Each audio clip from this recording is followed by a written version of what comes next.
Hello guys, good morning. সবাই ঘুম থেকে উঠেছি আমরা। এবারে এখনো স্নিগ্ধা ওঠেনি, তোমাদের কিছু কবিতাকে ঘুমাচ্ছে। দিস গুড মর্নিং বলো, ওঠো ওঠো ওঠো। দেখতে পাচ্ছ ঘুমাচ্ছে ও এখনো। হাই বলো তো ফ্রেন্ডদের। এখনো ওঠেনি, আমি সবাই উঠেছি। এবার আমরা ঘুম থেকে উঠে ফ্রেশ হয়ে আসছি, তারপরে কথা বলছি। বলো। Good morning friends.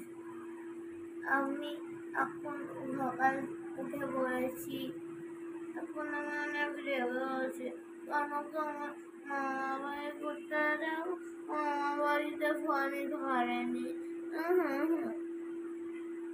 এখন স্নিগ্ধা খুব রেগে আছে বন্ধুরা, কেন কি ও মা বাড়ি যেতে চাইছিল, কিন্তু ফোন করেছে, কেউ ফোনটা রিসিভ করেনি।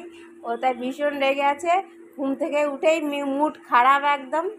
তো আজকে সারাদিনে মুড খারাপের ওপর কত এফেক্ট পড়ে সেটাই তোমরা দেখতে থাকো। আর আমরা আসছি এক্ষুনি। স্নিগ্ধা ফ্রেশ হয়ে নিক, ব্রেকফাস্ট করে নিক, তারপরে আবার আসছি।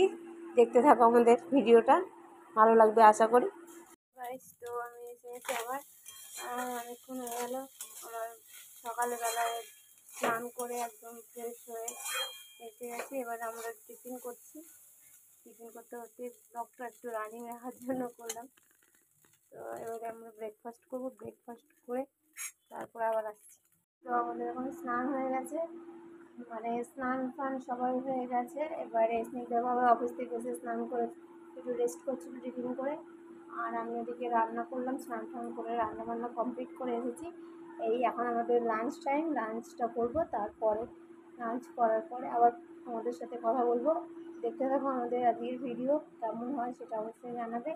আমরা প্রথম আজকে ডেলি একটা ব্লগ করছি, যেটা তোমাদের সাথে শেয়ার করবো বলে। তো আশা করছি তোমরা আমাদের পাশে থাকবে, সাথে থাকবে, আর অনেক অনেক তোমাদের ভালোবাসা আমরা পাবো। তো আমাদের ব্লগের সাথে আর পাশে থেকে অবশ্যই থ্যাংক ইউ সো মাচ সবাইকে। আশা করছি আরও আরও আমাদের ভিউয়ার্স বাড়বে, আর তোমরা পাশে থাকলে অবশ্যই বাড়বে।